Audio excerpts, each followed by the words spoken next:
我去了音乐辅导班，被辅导老师带头霸凌。直到有一天，辅导老师邀请全班去参加他的生日派对，除了我，我是修道之人，看出来他已经死了7天了。但这些霸凌我的人要找死，我为什么要阻拦呢？我小时候被爸妈送到乡下养，偷偷跟邻居的孤寡奶奶学过道术，她无后代，再加上我天资聪慧，是难得一见的五世奇人，也就是第1是属金，第2是属木，第3是属水，第4是属火，第5是属土，今生又是阴年阴月阴日出生的人。我这种命格十分奇特，可以通灵，自由穿梭阴阳界，是学道术的好料。所以临死前，他将自己毕生所学都传给了我，直到我考上高中，被爸妈接回了身边。我知道，虽然一直没跟着他们生活，但他们还是很爱我的。如果不是家庭困难，谁愿意骨肉分离呢？高2暑假的时候，为了帮助我考上最好的音乐学院，我爸妈花光所有积蓄，替我报了音乐辅导班。辅导班老师是于老师，他是业内权威，国外某名校的音乐博士，登上过维也纳的舞台，桃李满天下。听说他平易近人，对学生就像对待自己的孩子。未见面之前，我很崇拜他，直到开学第1课，他打量着我廉价的裙子和其他同学的满身名牌，尴尬地笑了笑，嘴上说着随便找个空座位坐吧，心里却在嘲讽，怎么来了这么个插班生？没钱就不要硬挤进这个圈子，还拉低了我的收生门槛，看来要找个机会把他挤出去才行。他不知道我会读心，这是师傅教给我的。于老师更不知道，家境贫寒的我到底花了多大的努力才考进这里，怎么会轻易离开？上完第1节课，大家都疲惫伸腰，找同学聊天，可我不敢松懈，埋头温习乐谱。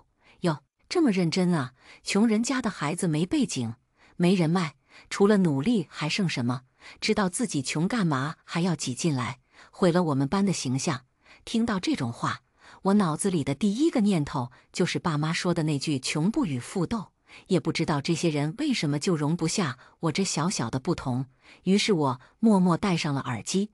天际朗月也不愿看，明月吐光，阴风吹柳巷，歌曲戛然而止。有人拽下了我的耳机，扯过我的乐谱，丢给了另一个男生。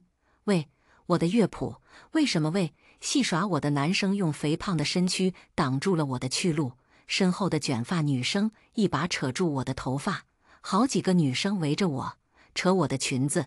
好粗糙的头发呀，这么难看的裙子，是从垃圾桶里捡回来的吗？他喷的是什么劣质香水呀？好臭啊！什么香水？他爸妈是卖菜的，他身上那股市场味是遗传的，怎么洗都洗不掉。刺耳的笑声，蔑视的眼神，呛鼻的香水味，全都围着我。愤怒涌上心头，我却深感无力。你们在吵什么？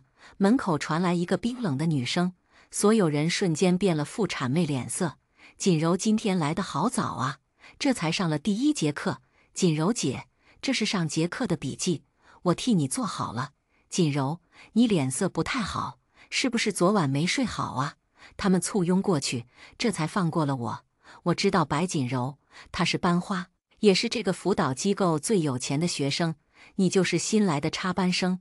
白锦柔上下打量我几眼，我抬头与她对视，却见她印堂发黑，浑身散发出阴气，身后好像有几个鬼影在动。我下意识以手结印，厉声呵斥出来。在我眼中，天色突变，5个面目清光的小孩露出头来，朝我咧嘴笑时，血从嘴角流下来。嘿嘿嘿嘿，他们的笑声尖锐刺耳，可除了我谁也听不见。这是小鬼跟着白锦柔来的。我掐指一算，五鬼运财术。你说什么？白锦柔瞪大眼看着我，我看在他刚才间接帮了我，何况我又是修道之人，便提醒他，你家里有人在利用邪术聚财，许了愿却没有及时还愿，现在小鬼生气了，缠上了你，想报复你的家人，你有麻烦了。此话一出，却引起哄堂大笑。所以你的意思是，白家的钱都是鬼送的？白锦柔骤然发怒，你穷是你命贱，凭什么污蔑我爸妈？我今天不教训教训你，我就不姓白。他突然将书包朝我砸来，我还没反应过来，便被他的狗腿子按倒在地。不知道是谁的手在扇我，谁的脚在踩我，只觉得痛，救命！我叫了好久，直到上课铃打响，于老师来了，他们才停手。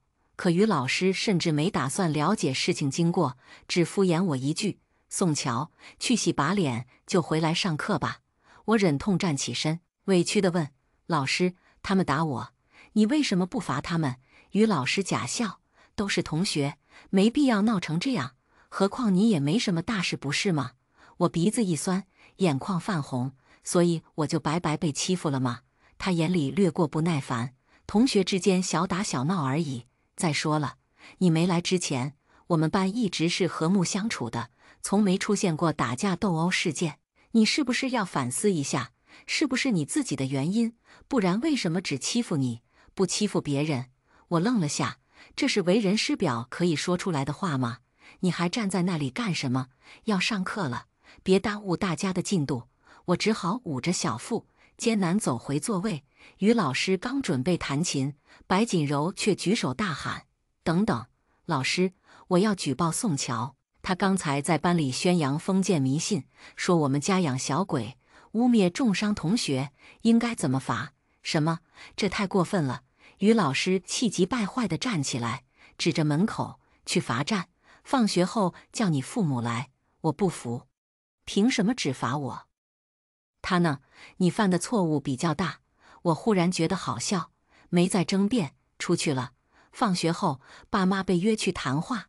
我在办公室门口等待时，无意间看见路过的白锦柔。奇怪，跟踪她的小鬼怎么变成4只了？还有1只呢？学姐，小心篮球！运动场传出男生的喊声，紧接着有个篮球飞了出来，那只小鬼正飘在空中，操控着篮球，直奔白锦柔的脑袋去。啊！他惊恐大叫。我虽然憎恨白锦柔，但人有人道，鬼有鬼图，这不是他被小鬼谋害的理由。我立刻施法吓走小鬼，并张唇警告，不许害人。那小鬼气得直跺脚，一溜烟便躲到白锦柔的身后去了。我刚要收回道术，突然有人捏住我的胳膊，将我拽了过去。宋乔，是不是你搞的鬼？白锦柔问，都没问清楚，便扇了我一巴掌。别想狡辩，我刚才看见你用手比划了，你想用邪术报复我是不是？我怒不可遏，刚要还击，于老师和我爸妈就在这时出来了。看见了吧，我并没有冤枉宋乔，他在班里搞这些神神鬼鬼的东西，已经严重影响到我们班级的风气了。他扬着下巴维护白锦柔。我爸妈并不知道我学过道术，只觉得老师说的就是对的。对不起，老师，求您再给我家玩一个机会。我爸佝偻着背，一个劲儿地鞠躬道歉。我妈灰黑的脸上尽是屈辱之色，抹泪问我：“我们砸锅卖铁给你上这个班，就差没去卖血了，你咋这么不争气呢？”我没有，明明是他们欺负我。我的声音溢出自己都控制不了的哭腔，却换不来任何同情和谅解。白锦柔要我给她道歉，我爸妈就按着我的头，逼我鞠躬认错。回家的路上，他们还抓着我的手，哭诉道：“爸妈养你那么大不容易，舍不得吃舍不得穿，给你买一架钢琴都够买多少米了。要不是为了你，我们也不用吃这些苦了。你要懂得感恩，一定要好好跟于老师学，考上首都的音乐大学，让那些看不起我们家的亲戚都羡慕我们家。咱们家族可还没出过一个音乐家呢。”我快疯了，负罪感溢出心口，像丝线般紧紧捆绑着我，快要窒息了。对，我这辈子都欠了你们的。既然如此，当初为什么要把我生下来？我爸脸色突变：“你这是对爸爸的态度吗？读了那么多书，一点礼貌都不懂。”我不是这个意思，我真是造孽呀！我养女儿还养出个仇人来了。当着大街上那么多人的面，我妈一屁股坐在地上，嚎啕大哭，其中很多都是我辅导班的同学。他们降下车窗，纷纷探出头来看热闹，拍视频。白锦柔更是直接从迈巴赫上走出来，随手从口袋掏出几百块塞给我妈。叔叔阿姨来一趟不容易，这附近也没有公交车站，你们拿着这钱去打出租吧。她装得很善良，掩藏在笑容里的心机却被我尽收眼底。她想在视频里立人设，也想让我更丢脸，因为我爸妈真的收了这笔钱，还连声感谢白锦柔这个带头霸凌我的人，甚至替我道歉，真是对不起呀，白小姐，我们家乔儿今天得罪了您，您大人有大量。他们攥着人家的红票子，就差没把膝盖跪下去了。四周异样的目光灼烧着我的脸颊，那一刻，我连死的心都有了，只能耻辱地跑开，也不知道跑了多久，莫名来到了小吃街。天黑的时候，这里最繁华，可热闹是他们的，我连钱都没有。哎，这不是视频里那个女的吗？一个看手机的路人突然指着我，和旁边的人窃窃私语。是啊，看样子挺乖巧的，没想到是这样的人。上学闹事，忤逆父母，养了这样的女儿，真是倒8辈子血霉了。狗都不嫌家贫，他爸妈把他供那么大，他却这么不孝，狗都不如，迟早被雷公劈。我要是生了这样的女儿，一早就把她掐死了。我不知道那视频为什么传播的那么快，也不知道这些路人为什么这么爱多管闲事，且不分黑白就上来骂我，只知道自己无地自容。走开！我奋力拨开人群，挤了出去，哭着往前跑，好不容易离开了小吃街，跑到了旁边的商业街，在喷水池边坐着休息，正喘着气，身后突然传来一声尖叫：“啊，死人了！有人跳楼了！快打120！”我刚回过头，便看见已经围成一团的人群，看不到尸体，可我能感觉到聚拢在周围的阴气。我急忙拿出随身携带的小罗盘，定向后，猛地抬头一看，竟是5只小鬼围成圈，正直勾勾地瞪着我，血红的双眼，阴冷渗人的笑容，发出猫头鹰般的笑声，像利箫，尖锐刺耳，震动着我的耳膜。如果他们在这里，那死的人就是……我冷冷望着他们，沉声问：“白锦柔死了？”5只小鬼笑嘻嘻地围着转圈，有一只挑衅我，竟然掰了根手指头丢下来，我一把握住，揉碎在掌心。臭小鬼，我马上收了你！我收回罗盘，正要咬破手指头以血画符，却被突然扑过来的中年男人一把抓住。就是他，警官，是他害死我女儿的！男人将我按倒在地，愤怒大吼：“我女儿没理由自杀的！她死之前还在跟我通电话，说学校里有人欺负她。肯定是这个家伙杀了我女儿的。”我大概听出来了，这位是白锦柔的父亲。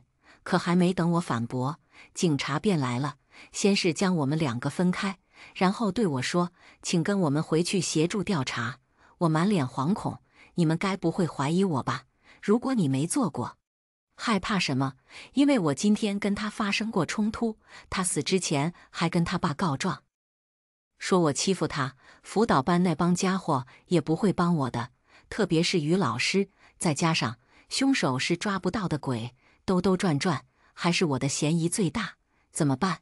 来到警察局，录完口供之后，我爸妈来接我，在警官面前，2个老人颤颤巍巍地跪下来，哭喊着：“青天大老爷，我们的女儿一直很听话，她不会杀人的。”他们没接受过教育，不知道警官和青天大老爷的区别，但他们是真的爱我，不是称职的父母，但又是称职的父母。有时候我都搞不清楚自己对他们是什么情感，感激、怨恨、心疼。我最终在纠结中接受了他们的保护。警察说，不管嫌疑人有多大的嫌疑，没有完整的证据链，我们不会随便抓人，你签个字就可以走了，暂时不要离开本县，有需要的话，我们会随时联系你回来接受调查。好，我们正要离开，白锦柔的父亲白启富却追出来，死缠着不肯放过我。还好我爸妈和警察挡着，只是上车的时候，他扬言我一定会给锦柔报仇的。我本来没多在意，可回家的路上，我们出了车祸，一辆不知哪里冒出来的大货车直接撞过我们的出租车，我爸妈当场死亡。我也不知道昏迷了多久，只记得醒来时人在医院，医生震惊：你昏迷期间，医院下了3次病危通知书，这次差点就要出死亡通知书了。没想到啊，真是个奇迹，是吗？我苦涩一笑，这或许是命格使然。邻居奶奶给我算过星盘，我是木星12宫，总能化险为夷。可我爸妈就没那么幸运了。警察说是白启富买凶杀人，证据确凿，已经判刑了。但我爸妈已经死了，他凭什么活得那么轻松？出院后，我去监狱看白启富，他恨我恨得牙痒痒，隔着玻璃都想动手。是你害死我女儿的，你这个杀人凶手，为什么能逍遥法外？我平静道：害死你女儿的不是你自己吗？你放屁！看他暴跳如雷，我心情大悦，然后凑近电话，压低了声音：是你养的运财小鬼把你女儿推下去的。什么？他瞬间僵住，错愕地瞪着我。我勾了勾唇角，做人呐，不要太贪心。你怎么会知道这件事？宋乔，你到底是什么人？他很激动，我却直接挂了电话，起身就走，让他捶窗咆哮，慢慢发疯去吧。离开监狱后，我看见停留在门口的5只小鬼，估计是来找白启富报仇的。毕竟小鬼小气，一旦决心报复，不到尽头不罢休。但他们害怕我所在的地方，他们不敢靠近。现在也是，警惕又戒备地望着我，嘴角留下一串串血珠。他们是很凶恶，会害人。可人呢？监狱里的白启富比小鬼更残忍。我静默许久，决定无视他们。我要白启富的后半辈子都活在无尽的折磨里，因为我爸妈死得太过冤枉。对于放走小鬼这件事，我的确不无辜，但也无罪。况且，这种小鬼只会报复那些满心贪念和欲望的人。如果是自作孽，那就真的不可活了。怨不得我。这件事告一段落之后，我重新回到辅导班上课，可所有人都当我是杀人凶手，连于老师都不加掩饰了，对我的嫌弃堂而皇之。吃饭时，不知道哪一秒就会被别人泼一身热汤，也不知道谁会突然把油腻的餐盘倒扣在我头上。上卫生间时，我也不知道那些人什么时候会出现在上面，当头淋下一盆水或红油漆。来大姨妈时，还要防着别人往我的卫生巾里放蟑螂。上课时，我甚至会因为喝了一口水，被于老师当堂点名并罚站。他说什么渴了都是借口，课间10分钟你不喝水，我一上课你就要喝水，你分明是不尊重我，不重视我的课堂。实在不想学了，趁早退班，别影响我们的进度。反正多你一个不多，少你一个不少。你走了，我也没有损失。冷淡的话说出口，就像一把锋利的尖刀，剜开了我的心脏，血淋淋的。这种霸凌比肢体暴力都痛。我也不是没有尝试过报警，可霸凌者全都是未成年人，最多也就是口头警告和家长带回去教育。但那些家长又何尝不是包庇自己的孩子？他们有钱有势，甚至能把舆论压下去。至于于老师，他不屑于动手，就像网络上的键盘侠。哪怕我受不了自杀了，也只是我自己想不开，心理素质差，他哪需要负什么法律责任？何况他又没有道德，活得比谁都好。那段时间，我的人生在一点一点的崩坏，彻底崩溃那次是辅导班举办周年庆活动时，我天赋异禀，加上比他们任何人都要努力，所以唱得最好。周年庆主唱的位置本该是我的，可我喝了被下了药的水，一夜之间嗓子哑了。主唱的位置被于老师顺理成章地给了新任班花，他欺负我说不出话，嘲笑说小哑巴。我死死地瞪着他，恨不得撕碎他的嘴。你看我也没有用，哑了是你活该。于老师路过时，刚好听到这句，却阴阳怪气地来了句：人本来就不该觊觎不属于自己的东西。我哑然失笑，为什么这些人在面对受害者时可以毫无悔改之心？我紧攥着拳，直接将他揍倒在地。啊！救命！宋乔打人了！我无视于老师的喊叫，随手抓起桌上的笔，咬开盖子，一把刺入他的掌心，鲜血染红我双眸。那一刻，我都觉得自己疯了，扯着嘶哑的嗓音，发出苦涩且难听的笑声：“宋乔，你在干什么？报警！快报警啊！先叫救护车！好吵！”我捂着耳朵，渐渐听不到那些声音，眼前的脸也变得模糊。可在那模糊里，我竟清晰地看见一只女鬼。她从于老师身后爬出来，飘向我，穿着和我一样的校服，却面目可怖。能抓鬼的武士奇人，怎么连凡人都对付不了？我都替你丢脸。他不知道，人性比鬼都可怕。不如让我来帮你吧。修道之人不能做的事，我能。他飘过来，阴凉的气息从我耳边袭来。我替你杀了那个最可恨的老师，而你只要装作看不见就行。我心下微动。宋乔，突然有人一拍我的肩膀，那女鬼迅速消散，周围的一切都明了了。我才看清，是警察在叫我。你蓄意伤人，跟我们走一趟。这次来警局，我没那么害怕了，因为就算我蓄意伤人，也不会坐牢。我也是未成年人，警官希望我请求于老师的原谅，我就乖乖鞠躬、跪地、磕头。他要我赔钱，我就把我爸妈留下的积蓄给他。身外之物，我早就不在意了。当着记者的面，我演足了戏，给足了他面子。知错能改，老师愿意给你一次改过自新的机会。他借此展现他良师的人设，沽名钓誉，在网上火了一把。而我则被骂得更狠了。可是没关系，我是木星12宫，得罪我的人都会有报应的，因果无需我动手。当夜，我就站在斑马线对面，冷漠地看着那只女鬼把于老师推出去。他被女鬼推出马路，被大货车撞飞，脸被车轮碾碎，蹦出来的脑浆也被雨水冲走。于老师就这么死了。死后他魂魄离体，看到女鬼和我，才明白一切。他终于知道，原来我是修道之人，真的通玄灵，会抓鬼。于老师的魂魄停在我身边，做出下跪的形状，求我救救他。我勾唇一笑，拉起衣袖，露出胳膊上那些丑陋的疤痕。我拜你所赐的伤都还没好，要怎么救你呢？老师，他的绝望瞬间化为愤怒，张牙舞爪地朝我扑来。那我就拉你一起死。我平静地掏出一道符，精准贴上他眉心。啊！于老师的魂魄几近消散，疯狂挣扎尖叫着，却无济于事。女鬼向我道谢，她说我和于锦是同一届的同学，当年去维也纳留学的名额明明是我的，于锦为了抢这个机会，把我从楼梯上推下去。我在病床上躺了10年，他就霸占着我的名额，在国外逍遥了10年。凭什么？这10年，我爸妈为我花光积蓄，实在没办法了。昨晚他们亲手拔掉了我的氧气罩，直到死了化为鬼，我才能来找他报仇。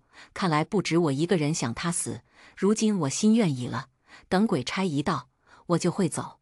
你没有将我的魂魄打散，我也不会辜负你的信任去危害人间的。我点点头，恍惚间却好似听到了师父的责骂：修道之人应当降妖除魔，而不是放任孤魂野鬼去害人。我笑了，心想：师父，有些人根本就不值得救。你就当我自私，就当是我不配修道。事后我会回去向你请罪的。但我这次就是不想放过他。但没想到7天后，于老师竟然又出现在了班上。警方还在拼凑他的尸体，寻找死者身份，再加上肇事司机逃逸，现场的监控是坏的，大雨破坏了证据，所以班上同学都不知道他已经死了的消息。同学们，今天是老师的生日，老师想邀请大家今晚来我家参加派对，不知道大家愿不愿意？他看起来完好无损，笑容满面，只不过眼神总会瞥向我，带着警戒和恐惧。因为我是在场唯一能让他魂飞魄散的人，也是唯一知情人。但事实上，我不想插手。想起那段被他们霸凌的经历，我到现在还会从梦魇中惊醒，又怎会阻止他们去死？可怜这帮祭品还在雀跃欢呼，更过分的家伙还不忘借这个机会嘲讽我一番。对了，宋乔应该不去吧？毕竟老师的家在别墅区，那里可没有公交车站。别说公交车，出租车进去也不好看呐。有人立刻附和：这种高档宴会是要穿礼服的，你爸妈都死了，你还有钱买吗？哈哈哈哈哈！听他们这么说，于老师的脸上也难掩欢喜之色。他给全班除了我以外的人都发了请柬。下午下课，大家就各自前往他的别墅参加派对。我没收到请柬，就假扮服务员溜了进去，不是想救他们，是想让他们死得更惨。于老师穿着华丽的抹胸裙，站在舞池中央，高举酒杯。今晚是独属于我们班的派对，在场的都没有外人，大家先干一杯。我在暗处看着，见大家应声喝下酒之后，很快都软绵绵地瘫倒在地上了。怎么会这样？怎么使不上力气？我头好痛。他们是有意识的，只是动不了。于老师那张带笑的浓妆脸逐渐变得狰狞，嘴角越咧越开，瞳孔掉下来，血从空洞的眼眶里流出来。只要吸掉你们的阳气，我就能还魂了。他狂笑着，身上散发的阴气凝聚在夜空，遮蔽了月光。我默默拿出了八卦镜，此乃圣王伏羲所画，上天所赐的灵物，有天罗地网的特辉，可以辟邪，化解敌气。趁他不注意，我拿八卦镜驱散了阴霾，露出月光。怎么回事？于老师意识到不对劲，惊恐张望。我瞬间拿出一张黄纸，并咬破中指，以血画符，抬手挥去，正中他眉心。他顿时动不了了。宋乔，你做了什么？我拖着手里的桃木剑，从众人面前走过，步步逼近他。我不是说过吗？我学过道术的，随时能让你魂飞魄散。不要！于老师又变了一副可怜兮兮的模样。求求你，我没想害你的，都是这群学生心狠手辣，我也是为了给你报仇呀！我嗤之以鼻，随手拉了张椅子，在于老师旁边坐了下来。你做鬼也那么会演戏吗？人群中突然传出一个嫌弃的声音：宋乔，你坐在那里干什么？既然会道术，那还不快杀了他？你想害死我们吗？对呀，还不快趁他动不了的时候动手！我听到这番话，忍不住笑了。我说：你们这些人啊，怎么死到临头都还要跟我摆架子？现在是你们的命在我手里，也敢命令我？我警告过了，却还是有人不自量力。宋乔，我告诉你，杀鬼不犯法，杀人才犯法。你能对付于老师，难道还敢对我们怎么样吗？你不怕坐牢吗？我扑哧一笑，拍了拍手掌，说得好，我杀你的确犯法，但我脸色一沉，如果是鬼杀人呢？全场鸦雀无声。于老师想让我放过你吗？他眼神渴望地望着我。那就找到刚才说话的那2个人，杀了他们。说着，我撕下了符，他瞬间扑向人群，伸出尖利的指甲。救命！不要过来！于老师，别杀我，我是你的学生啊！宋乔，救救我！我错了，我不该欺负你的。我笑着走向香槟塔，取出中间的那杯，看着整个酒杯塔坍塌破碎，我心情大悦。然后我拖着酒杯底，也学着他们刚刚喝酒的样子，轻轻摇晃几下，抿了一口，慢慢回味。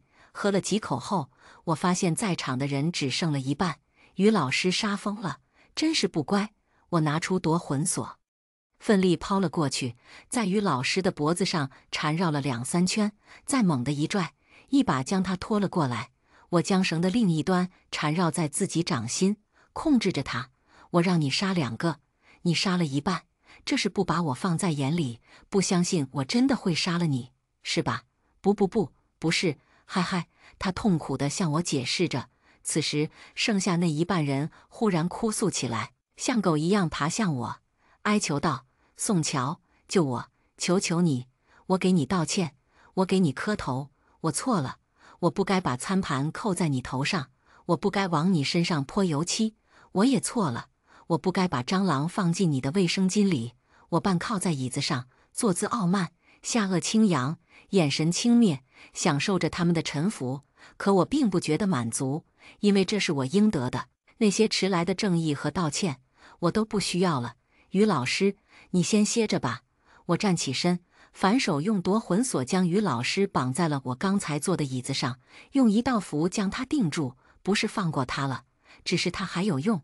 紧接着，我高高在上的看着剩下的人，你们都想活是吧？是，求求你放过我们。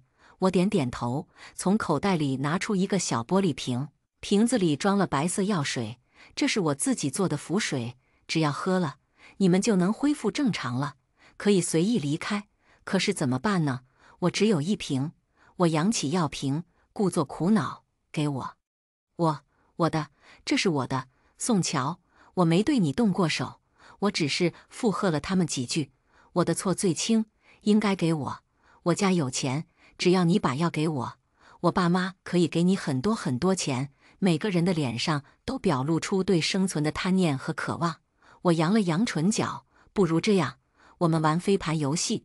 我把瓶子当成飞盘一样抛出去，你们谁抢到就是谁的。你当我们是狗吗？有人质疑我，我眼神阴鸷地瞥了过去，声音低沉：你有意见吗？无人敢再作声。我开始倒数，3、2，我戛然而止，故意不数到1便直接将药瓶抛了出去。眼疾手快的人并不多，只有寥寥几个，其中抢到药瓶的那个是个手长的女孩。我抢到了，她欣喜若狂，就要打开药瓶的瞬间，又被另一个同学踹开。药是我的，一个接着一个，一个解决一个，就像轮回那样，看他们狗咬狗，真是有趣。我慢慢欣赏，喝完了剩下的香槟，眼看着人死得差不多了，只剩下最后一个胜利者时，我认出他就是那个新任校花，抢走我主唱名额的人。我淡然一笑，其实药瓶里装的只是普通的水。他愕然了，那绝望的表情和我当初一模一样。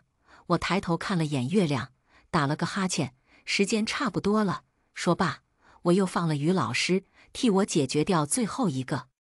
我就放你走。于老师狐疑地瞥着我，我要怎么信你？我冷笑一声，直接将桃木剑抵在他心口。你除了信我，还有办法吗？于老师一滞，哆哆嗦嗦道：好。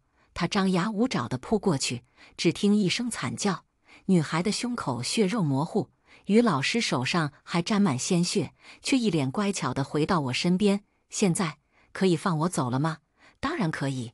我收回所有法器，平静地坐在椅子上。请便。话落，他一溜烟便跑了。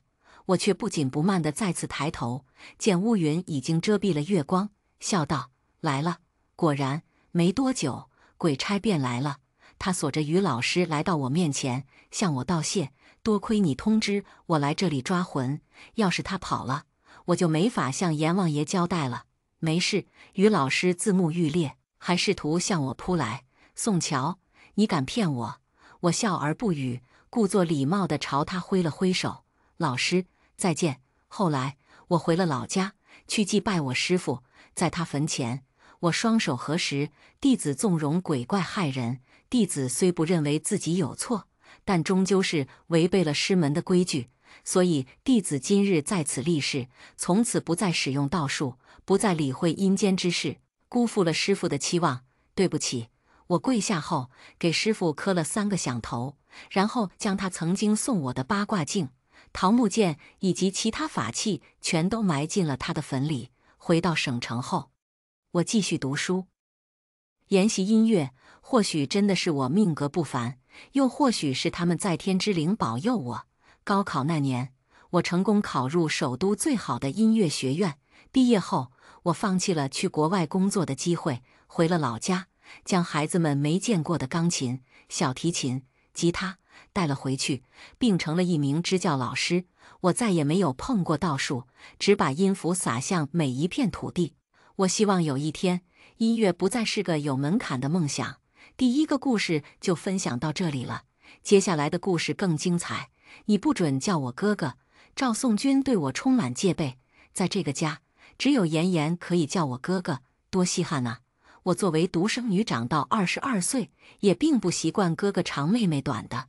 我靠着房门坐在地板上，高烧让我的头炸裂般的剧痛。张姐，快把花椒雪梨给妍妍炖上！我的亲妈宋慈焦急地吩咐着家里的保姆。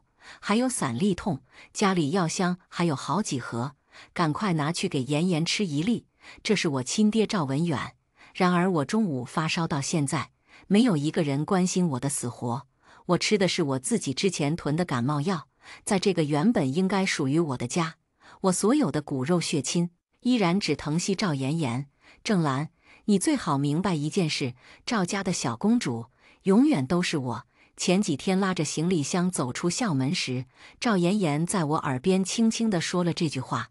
我知道她所言不虚。当初警察通知我去派出所认亲的时候，我是震惊的。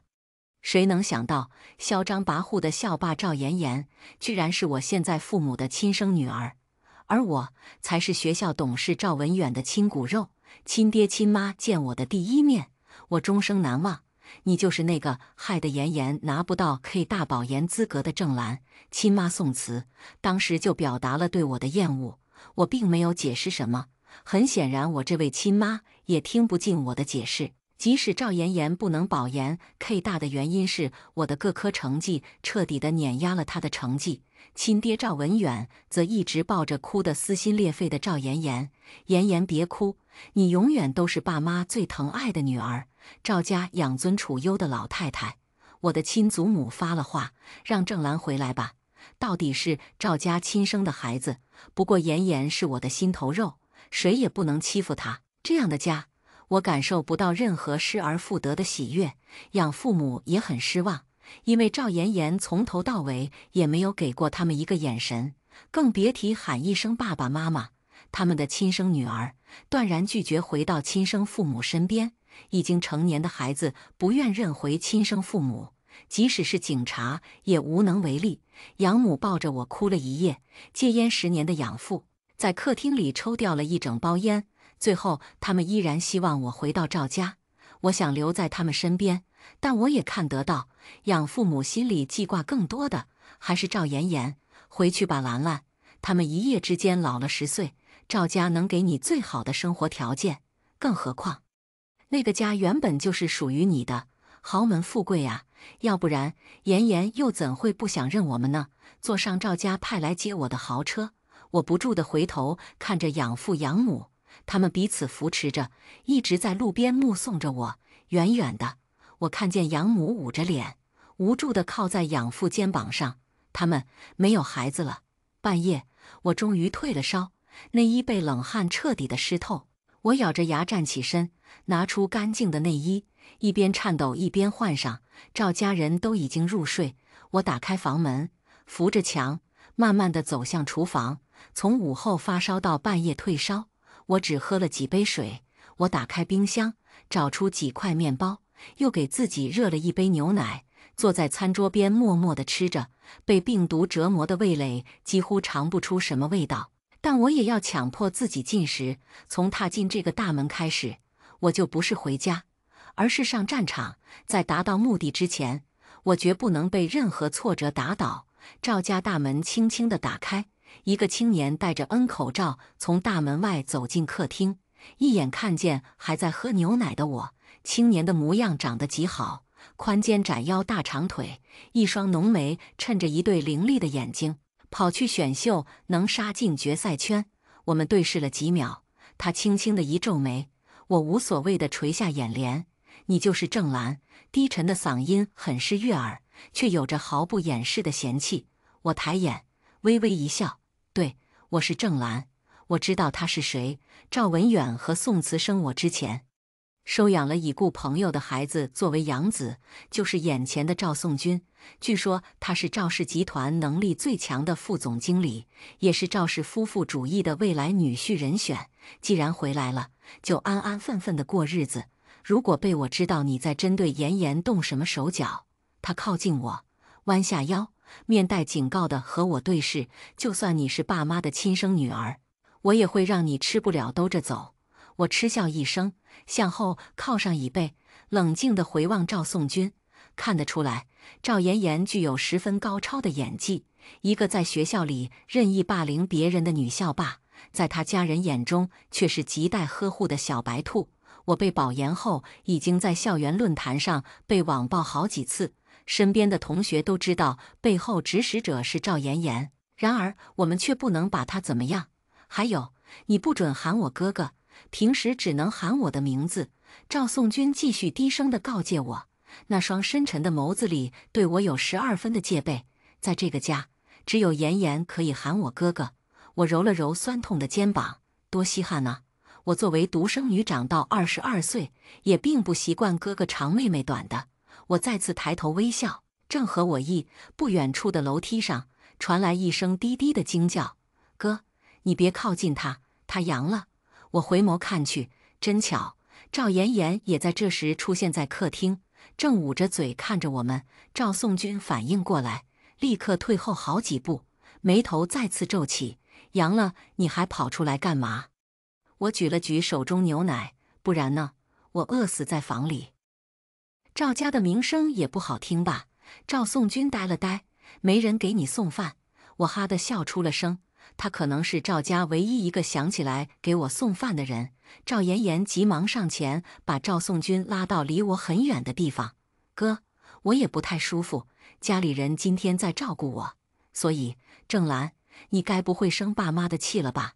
我淡漠地瞥了一眼赵妍妍，高烧之后的虚弱让我没有任何精力搭理她，爱怎么上眼药都随她。我来到这里，本就不是为了讨好赵家人。放下牛奶杯，我再一次扶着墙，慢慢地走回房间，身后传来赵妍妍的讥笑，正牌千金的脾气真大，以及赵颂君的低声安抚。一夜昏睡之后，我的感觉好了很多。打开手机，微信里有许多留言，最多的留言来自楚随风：“郑兰，别做傻事，等我回国，一定要等我回国。”我闭上眼，舒了口气。我的计划才刚刚开始，怎么可能做傻事？房门被咚咚地敲了2声。郑兰，你的早饭我放门口了，你爸妈说了，让你今天也别出来。保姆张姐的大嗓门逐渐地远去。我打开门，看着门口地上的豆浆油条，这个家终于想起有我这个人了。1楼的餐厅里传来了欢声笑语，时不时地穿插着赵妍妍撒娇的声音。我静静地听着，笑吧，你能这样笑的日子不多了。手机响起，我低头看了一眼，是精神卫生中心的护士林卫。郑兰，你表妹高烧不退，又哭又闹，不肯吃药，你能不能跟她说说话？视频另一边是脸烧得通红的表妹童心，虽然现在应该说是赵妍妍的表妹。童心慌乱涣散的眼神在看到我之后安定了几分。兰兰姐，我好害怕，我旁边有好多人，他们都想打我。我看着她空荡荡的病房，心里微微一揪。童心乖，你好好的吃药，吃了药就没事了。我像哄3岁娃娃一般的哄着她。兰兰姐不会再让任何人伤害你的。挂上电话，我的太阳穴突突直跳。童心今年才21岁，一度是我们大学的校花。半年前，她的男朋友陈泽把童心的私密照片在网上到处散播。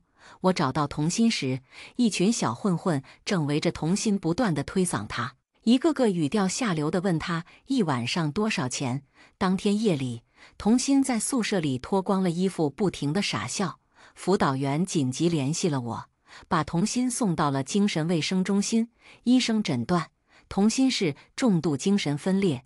第2天，我看见陈泽跟着赵妍妍在校园里招摇过市，就凭童心也能当校花。妍妍，你才是这个大学里最美的女生。陈泽谄媚的脸和赵妍妍满意的笑容看起来是如此刺眼。当时还没出国的楚随风硬是半抱着我离开，不然我可能已经冲上去跟他们拼命。童心的母亲就是重度精神病人，她从小是她爸爸的精神支柱，遭此重击之后，童心的爸爸也一病不起。赵妍妍一向如此，她得不到的东西也不准别人得到。当系里公布 K 大保研名单时，赵妍妍坐在座位上，回头死死地盯着我，直到我不耐烦地回看她，她才冷冷地一笑，回过头去。第二天，校园论坛上就盛传我色诱各科老师，凭借不正当手段得到高分，最后得到保研资格，造谣手法之低劣，令人叹为观止。先不说各科老师有不少是德高望重的老教授，其中还有一半是女老师呢。我当时就写了信发到校长信箱。院长开了全员大会，不点名批评了某些学生因为个人私利损害别人名誉，若有下次，将会记入个人档案。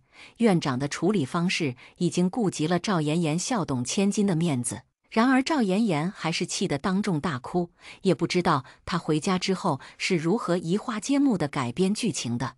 反正在赵家人眼中，我就是一个为达目的不择手段的小人。回到赵家的第一天，我亲爹当着全家人的面郑重地警告我们赵家的企业是不可能交给人品不端的人来继承的。另外，妍妍以后在赵氏集团必须有一席之地。我亲妈垂着眼喝着茶，看都没看我一眼。我手头的股份将来肯定交给妍妍，其他人就别妄想了。好家伙，不知道的人还以为我是从天而降的土匪，专门来赵家抢财产。我的亲祖母赵老太太什么话也没说，给了我一个5万块钱现金红包，然后便搂着赵妍妍心肝宝贝地哄着去了。我当然收了这笔钱，虽然我并不是真来抢赵家的家产，该我得的东西我也不会傻到往外推。外面餐厅里不知道说到了什么话题，笑声停了。我亲妈略有不快的声音响起：郑兰这些年也不知道怎么接受教育的，等她转阴以后，咱们得好好的教教她规矩，免得出门闯祸，连累我们赵家名声。她话音里又带上笑意。当然了，也不是人人都能像妍妍一样乖巧懂事。我无声的一笑，你乖巧懂事的赵妍妍会给你巨大的惊喜。几天后，亲妈看到我阴性的抗原结果，鼻子里哼了一声，真会耽误事儿。今晚的晚宴你准备一下，跟在妍妍后面好好的学着点儿，别给我丢人。她丢下一套晚礼服和一张信用卡，起身就走。赵妍妍嘟着嘴不高兴：妈妈呀，这套晚礼服是我的。亲妈笑眯眯地哄着她：这件你又不喜欢，就给她吧，现在定做也来不及了。赵妍妍斜眼笑看我：行吧，反正是我不要的东西。我面无表情地戴上口罩出了门，身后传来亲妈的呵斥声：上哪儿去？跟你说话呢。这个阴沉沉的性子也不知道随了谁。我没车，出了别墅区，叫了辆滴滴直奔市中心的晚礼服门店，挑了件我喜欢的小黑裙，试穿之后刷卡带走。今天的晚宴是亲爹安排的，说是要把我介绍给他的生意伙伴们。我化了淡妆，盘起长发，穿上小黑裙走出房间。亲爹看见我，意外地扬了扬眉，眼神中有些许怀念。像你妈妈年轻的时候。赵妍妍眼中闪过一丝寒光。亲妈看我穿的并不是她选的晚礼服，脸色就不好看了。听到亲爹这句话，忍不住瞪了他一眼。得了吧，我看还是妍妍像我。晚宴之上，赵妍妍挽着赵颂军的胳膊，穿得花蝴蝶一般，跟所有人打着招呼。亲爹一丝一丝跟大家介绍了我的名字，就把我丢一边，自己去应酬了。我扫视全场，一个个的辨认着这些人的脸。过了一会儿，赵妍妍拉着几个年轻人走了过来。郑兰，我给你介绍一下，这几位是爸爸日本朋友的公子。他叽里呱啦地说了几句日语，那几个日本人跟着叽里呱啦地说了几句日语，然后就促狭地看我。我笑了笑，原来赵妍妍在这儿等着我。我也开口说起日语，不说多流利吧，反正是比赵妍妍熟练很多。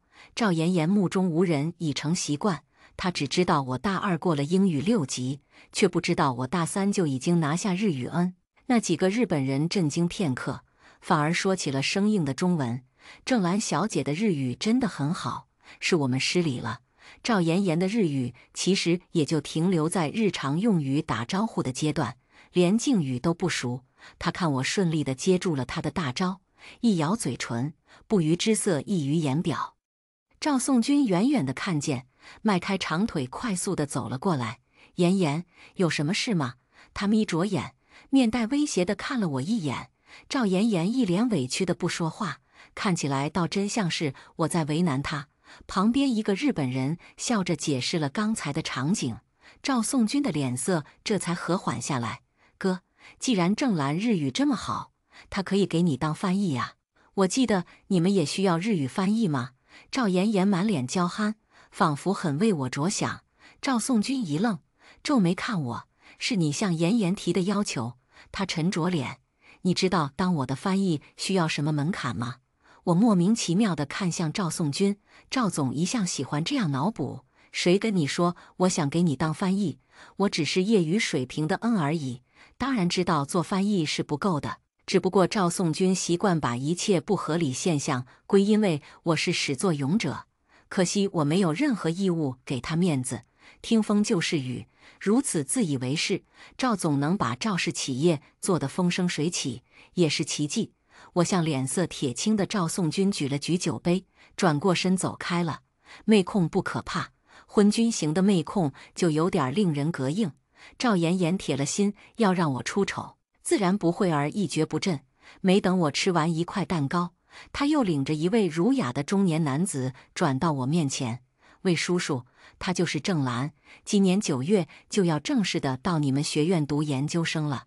我快速地看了一眼这位中年学者模样的人，姓魏。如果我没猜错，他就是我要读研的 K 大商学院副院长魏风华。我毫不意外地发现，魏风华看我的眼神同样带着几丝轻视。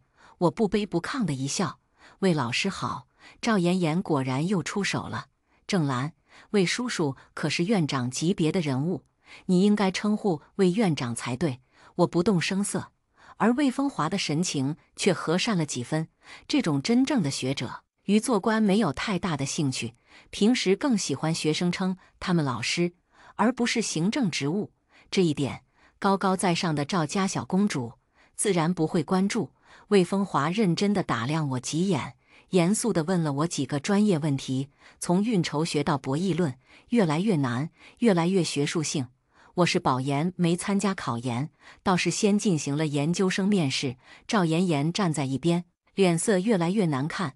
魏风华发现我几乎每个问题都能接住，早已不知不觉地露出了笑容。不错，你很不错。对了，有没有找到导师？我微笑着摇摇头。魏风华在我和赵妍妍脸上扫了几眼，眼中的轻视完全消失不见，多了几分了然。如果你对我的研究方向感兴趣，你随时可以找我当你的导师。说完这句话，魏风华笑着离开。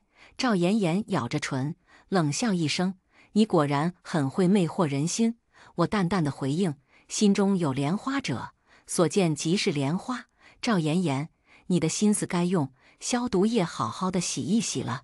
赵妍妍对我怒目而视，我照旧吃着我的蛋糕。下一秒，赵妍妍带着哭音对着我身后喊了一声：“妈妈！”郑兰骂我脏。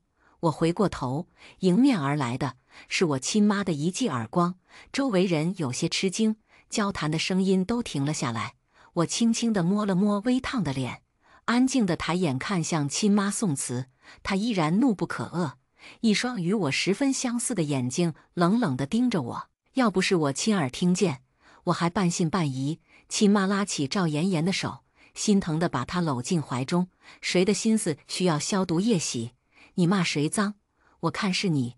我扬起眉，您就听见这一句话？亲妈呵斥道。这一句还不够，我早就说小门小户养出来的孩子，心性八成是定了型。但我没想到你敢当着这么多人的面骂我的妍妍。我笑了，彼此，您不也是当着这么多人的面打自己的亲生女儿吗？亲妈气得发抖，我宁愿没认回你这个女儿。你的出现彻底地打破了我们家的平静。我舔了舔被打破的唇角，亲妈刚刚真的下了狠手，这样也好，我不会有任何的心理负担。那真是可惜了，您偏偏就是我的亲妈。您身边那位死活不肯认亲生父母的假千金，永远都是个冒牌货。周围人面露惊讶之色，不住地窃窃私语。我猜的没错，赵家仅仅公布了我是找回来的孩子，却根本没透露赵妍妍不肯认亲生父母。别的行为都可以洗，不愿离开豪门，不愿认普通人家的亲生父母。这种嫌贫爱富的行为怎么都洗不白。赵妍妍不敢去看周围人的神色，她把头埋在我亲妈肩上，捂着脸，仿佛在哭泣。亲爹和赵颂军匆忙地走了过来，两人看着我，眼中有着隐忍的怒气。亲爹压低了声音训斥我：“你知不知道今天是什么场合？要闹回家再闹。”我没理他，清了清嗓子，放大了音量：“今天这个场合，刚好有在场的各位做个见证。我郑兰在此宣布，赵氏集团的家产跟我没有1分钱关系。我的亲生父母愿意把家产给谁，也都与我无关。”所有人都惊了，亲爹看我的眼神也微微一变，愤怒褪去，多了几分揣度之色。亲妈不敢置信，她仔细地盯了我几眼，冷笑一声，说得好听，你处处针对妍妍，还有脸说你不是为了争家产。我很是感慨，亲妈的这份母爱真是感天动地，然而却没我的份。为了打消赵家人的疑虑，明天我会请律师来，从法律意义上彻底的放弃我在赵氏的继承权。我笑着回望亲妈，这回您可满意了吧？亲妈居然还真的松了口气，她冷着脸转过头，希望你说到做到，不然当着这么多人说的话又成了笑话。我意有所指的回敬：您放心，赵家今后的笑话绝对不会是我。亲妈再次怒视着我，亲爹脸上看不出什么表情。你知道你放弃的是什么吗？那可是你靠自己一辈子都拥有不了的财富。我昂起头，真的吗？赵总裁的父亲，我生理学上的爷爷，听说也是白手起家，赵家的今天也是一点一滴的积攒起来的。他可以做到，我也可以做到。亲爹不再说话，我也没再开口。我们父女对视了许久，我终于在亲爹的眼神中看到一丝满意的笑。第二天，我真的把律师请到了赵家大宅，每个人的表情都很精彩。赵颂军的脸上始终带着怀疑，亲妈不放心地把我与律师拟好的声明翻了又翻，试图找出漏洞。赵妍妍一直咬着嘴唇，异乎寻常地保持着沉默，我却能在她眼中看到压抑不住的兴奋。亲爹和祖母的眼神差不多，他们两人默默地看着我，又仿佛在我身上看着另外一个人。等我在声明上签完字，我明显的听到赵妍妍长长的松了口气。我笑着抬头，现在你们不用再把我当贼防着了吧？亲妈面露尴尬，扭头看向窗外，并不搭话。祖母赵老太太第一次推开了依偎在她身边的赵妍妍，深深的看了我一眼，独自上楼了。亲爹低头喝了口茶，明天开始，你跟着宋军到集团总部见习。赵妍妍的笑意凝固在唇边，亲妈猛地回头瞪视亲爹，亲爹平静地看着亲妈：“老婆，他都已经放弃继承权了，你还有什么不放心的？”他接着说道：“我的女儿要是哪天饿死在路边，这于你我颜面上也不好看吧？”亲妈警惕地看了我一眼，如果她真的安分守己，我倒是不介意让她在赵氏集团有口饭吃，否则，我一挑眉，您要是还担心，不妨登报跟我断绝母女关系，我也是 OK 的。亲妈被我噎得说不出话，亲爹说到做到。第二天，他就带着我和赵颂军一起去了集团总部。晨会上，亲爹正式地向所有高管介绍了我的身份。末了，亲爹又加了一句：“郑兰已经保送 K 大商学院研究生。”魏教授打算亲自当他的导师。魏教授与我们集团合作密切，到时还请各位多多提点我这个女儿。赵颂军听完，垂眸抿唇不语。我知道，他现在才真正的为赵妍妍感到担心。赵妍妍也没有让我失望，行动力首屈一指。几天后，我在集团总部楼下等车，不远处忽然有油门轰鸣的声音，一辆车从马路对面猛地向我冲过来。我绷了几天的神经终于放松，等的就是现在。我刻意地站在台阶旁边，为的就是容易跑上台阶保命。说时迟那时快，我一个箭步地冲上台阶，身后已经传来汽车与台阶相撞的爆裂声。我惊魂未定地回头看去，那辆车的司机顶着鸭舌帽，戴着口罩，看不清长相，只有那双阴鸷的眼睛似曾相识。保安们从集团总部大楼里冲出来，司机已经猛踩倒车，方向盘打死，快速地离开了我们的视线。亲爹闻讯赶来时，我腿上磕出来的皮外伤早已包扎完毕。郑兰，你要不要紧？我默默地放下裤管，站起身看向亲爹。不管幕后凶手是谁，我不会放过他。亲爹神色复杂地看着我，我毫不退让。我想起那个司机是谁了，赵妍妍的舔狗陈泽，化成灰我都认得。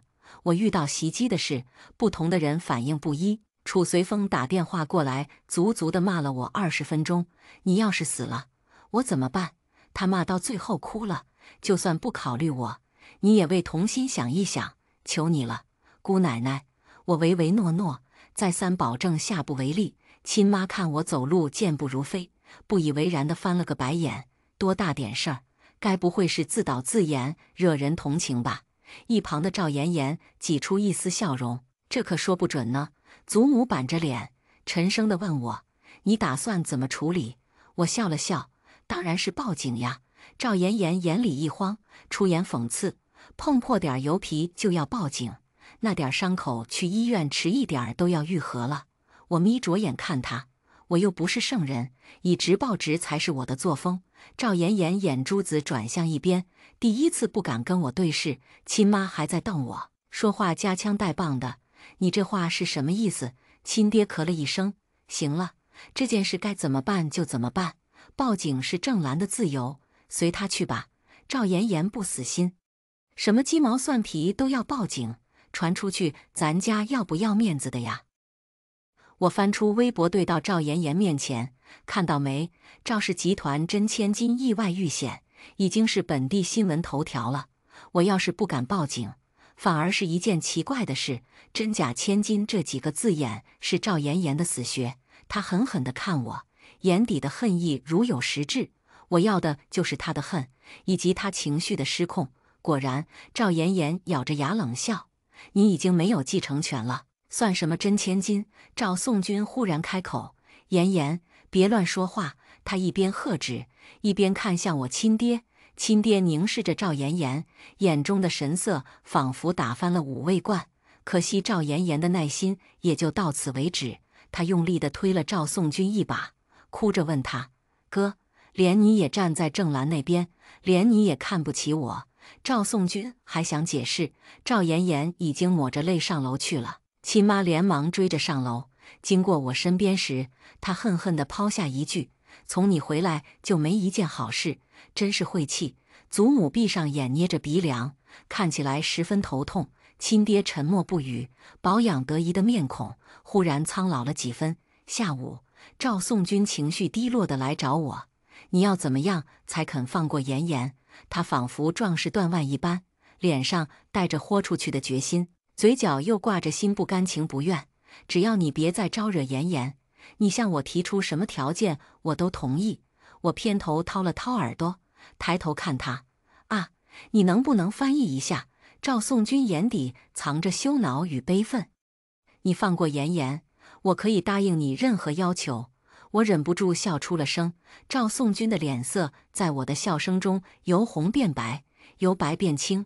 我终于止住了笑，礼貌地告知赵总：“我对你个人没有任何要求，请你不要自作多情。”赵颂军脸黑如锅底，他这辈子或许第一回这么被人羞辱。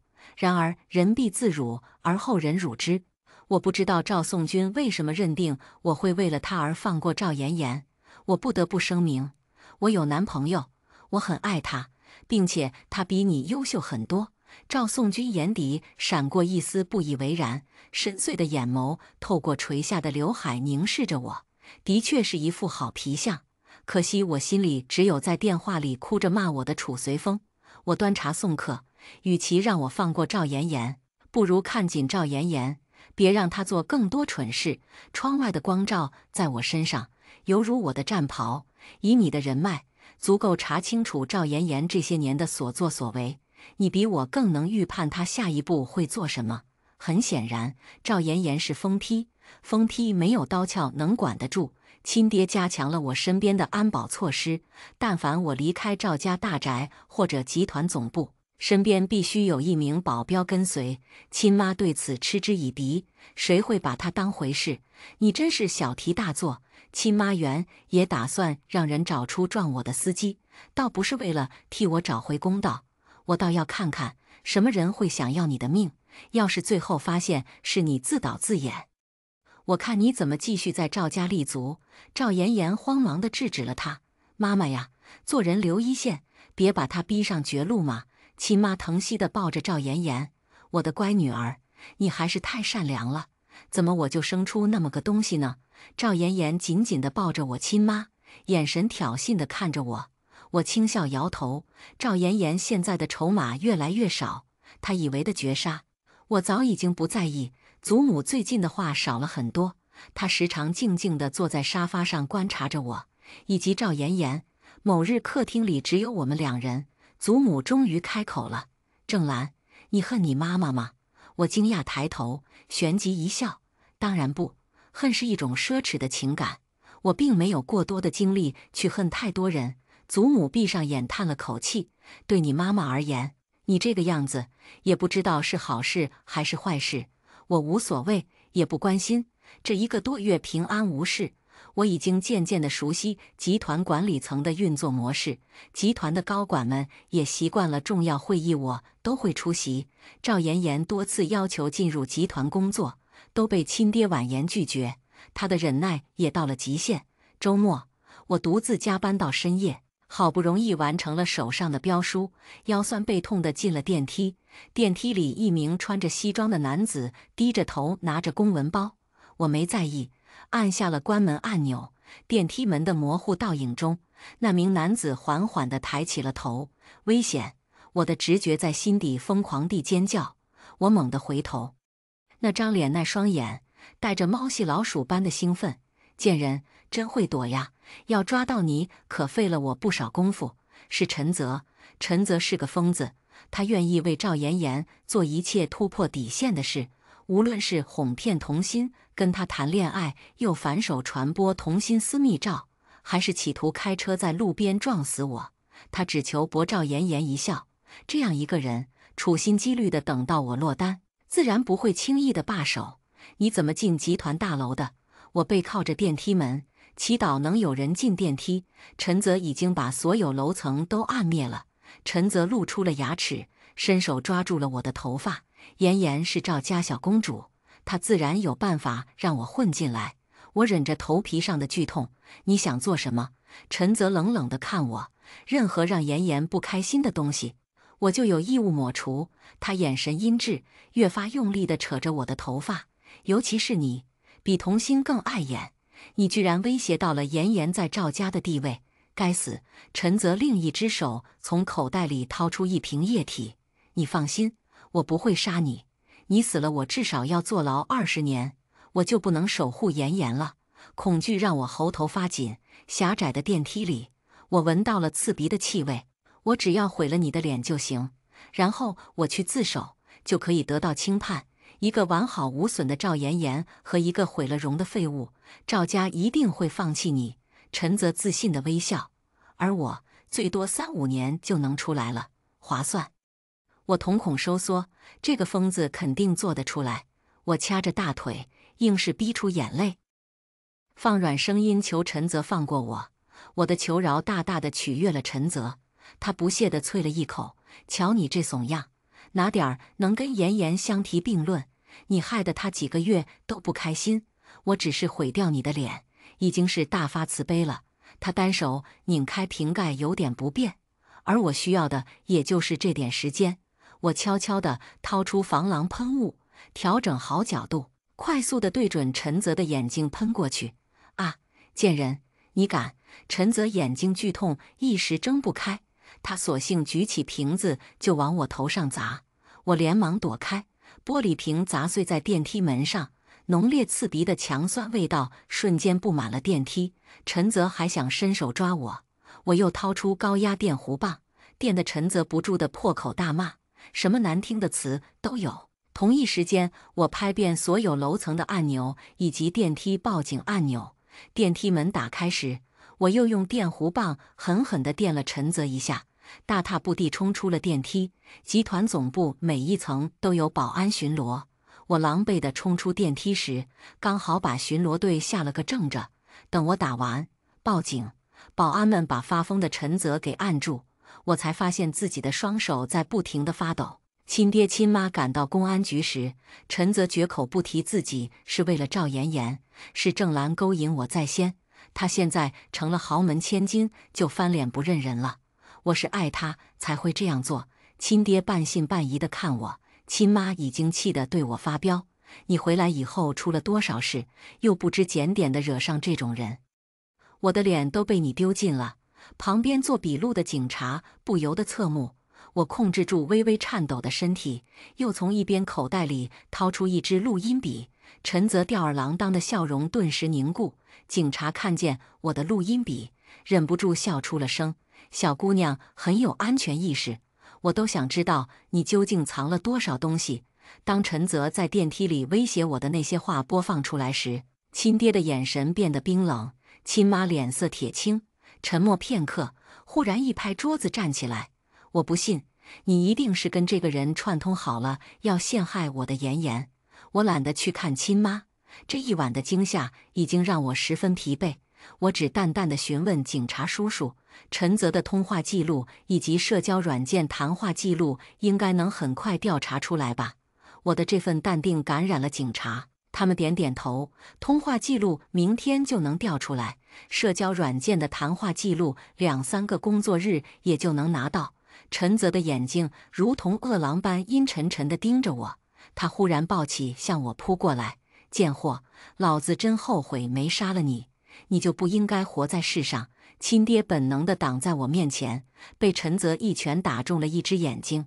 警察们万万没想到陈泽在他们眼皮子底下还有反击之力，立刻一拥而上，将陈泽按倒在地。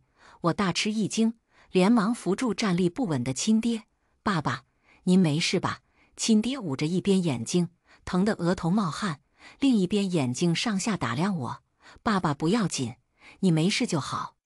我眼眶发热，心头说不出是什么滋味。我正想开口说话，却被一股大力推到了一边。亲妈抢过来扶着亲爹的胳膊，嫌恶地看着我：都怪你，一身是非，现在害得你爸爸也受伤，你简直是我们家的灾星。我心里刚刚复苏的那股暖意，又被亲妈一盆冷水浇得透心凉。忽然明白赵妍妍的性格从何而来。某种意义上，亲妈与赵妍妍的偏执是一脉相承的。陈泽趴在地上，还在不断地叫骂：郑兰，你怎么不去死？你死了，这个世界才完美。我冷冷地看向他：你放心，我不但不会死，我还会用足够的证据送你进监狱。陈泽依然无所谓地诅咒着我。我继续开口：你背后的那个人，我也会送他进监狱。陈泽脸色变了，他短暂地慌了一下，又继续嘴硬：我背后能有什么人？你他妈少胡说八道！我静静地看他，你越像条疯狗一样的攻击我，我就越要把他绳之以法。陈泽闭上了嘴，那双眼像淬了毒液，恨不得将我碎尸万段。我转过头，发现亲妈的眼底也闪过一丝惊惶无措，她看我的眼神并不比陈泽更温和。我心中了然，他其实什么都知道。回到赵家，亲爹被祖母拉到一边查看眼睛，亲妈落在后头，忽然冷冰冰地对我开口：我给你100万，你就当什么都没发生过。我面无表情，像什么都听不见一样的跟他擦肩而过，手腕忽然被用力地拽住。我回过头，亲妈怨毒地看着我：你非要置妍妍于死地，你的心怎么这样狠毒？我咳了一声，用力地拂开亲妈的手，低声地回敬：明明是你的妍妍不肯轻易地放过我，你把她教养成这个样子，从来没有反省过吗？亲妈紧紧地咬着后槽牙，她看了一眼亲爹和祖母，确定他们没有注意这边，这才狠狠地盯着我：要不是你突然冒出来，妍妍怎么会变成这样？她的牙齿咬得咯咯响。我上辈子造了什么孽，才会生下你这个扫把星？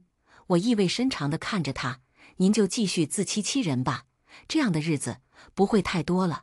2天后，亲爹与亲妈在书房大吵了一架，厚重的书房门隔音效果不错，并不太听得清他们吵架的内容。祖母闭着眼坐在沙发上拨弄着手里的佛珠，赵妍妍有些心神不宁，但依然不忘拿眼刀剜我。爸妈肯定是在为了你争吵，真会惹是生非。我并没有搭理他。书房门打开，亲爹铁青着脸走出来，不要再提了。我不同意。亲妈紧跟着追出门。楚家那个孩子在美国发展得很好，妍妍嫁过去对我们赵家也有好处。赵妍妍茫然地站起来，妈妈，我要嫁给谁？亲妈转过脸，拉住赵妍妍的手。妈妈老同学是俊丰集团楚家的主母，楚家有个旁支的孩子在美国创业，听说他的公司就要在纳斯达克上市了。妍妍，你嫁给他，到美国去，你会过得很好。赵妍妍一听就不干了，楚家的旁支，那能有什么出息？妈妈呀，我不嫁！啪的一声响，我惊讶地抬头，亲妈居然打了赵妍妍一耳光。她眼中布满血丝，满脸的恨铁不成钢。只有这样，我才能护得住你。赵妍妍捂着脸，不敢置信地瞪着亲妈。亲爹面沉如水，我早就告诉过你，他肯定看不上人家。亲妈的打算确实是可怜天下父母心了。他很清楚，赵妍妍再留在国内，必然要坐牢，名声也会尽毁。把楚家拉进来，才能给赵妍妍多一个护身符。赵家左右不了警方的调查，因此给赵妍妍订婚的速度可谓风驰电掣。楚赵两家订婚这天，我们等了好久，亲妈才拽着心不甘情不愿的赵妍妍来到现场。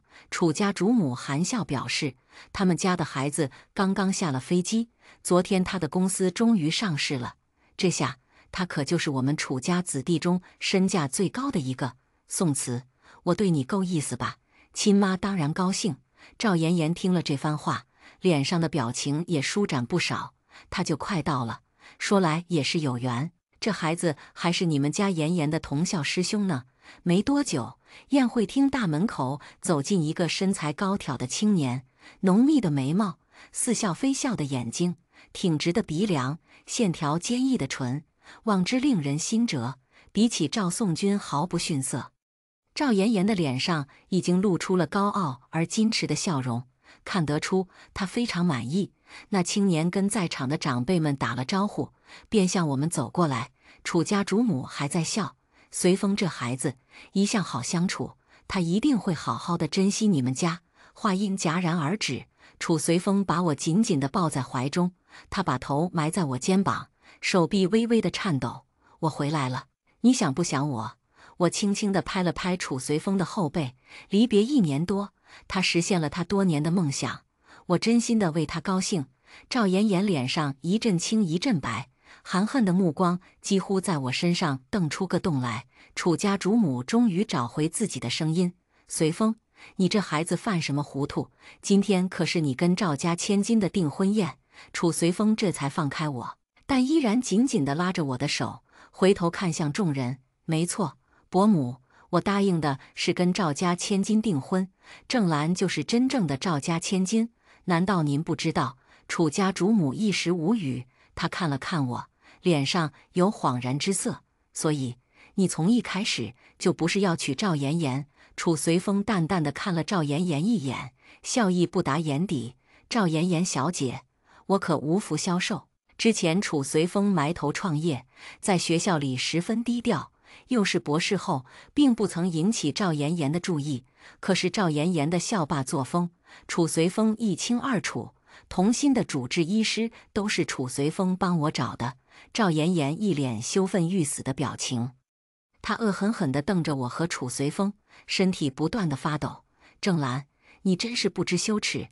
你抢走了我保研的机会，抢走了我的身份地位，抢走了爸爸，现在还要抢我的未婚夫！他失控地大叫。你为什么没有死在外面？为什么没有被陈泽撞死？为什么？”楚赵两家的人见赵妍妍口不择言，多是一脸震惊。我冷静地看着赵妍妍，她眼神中的疯狂，我是那么的熟悉。当初被她逼疯的童心，也是这样在精神病院中绝望地嘶吼：“赵妍妍，世界不是围绕你而旋转的，你说的这些本来就是我的。”赵妍妍不再说话，她死死地盯着我，忽然尖叫一声，拿起桌上的西餐刀就向我刺过来。楚随风连忙伸手去挡，赵妍妍的刀刺破了楚随风的手掌后，被他强行夺下。其他人如梦初醒，纷纷上前把赵妍妍控制住。亲妈脸色凄黄，想要过去抱住赵妍妍，却被赵妍妍用力地推开。都怪你，你当初生下郑兰就应该掐死她，为什么要让她活到现在？为什么要让她夺走我的一切？亲妈呆立原地，脸上血色褪尽，泪眼朦胧地看着赵妍妍。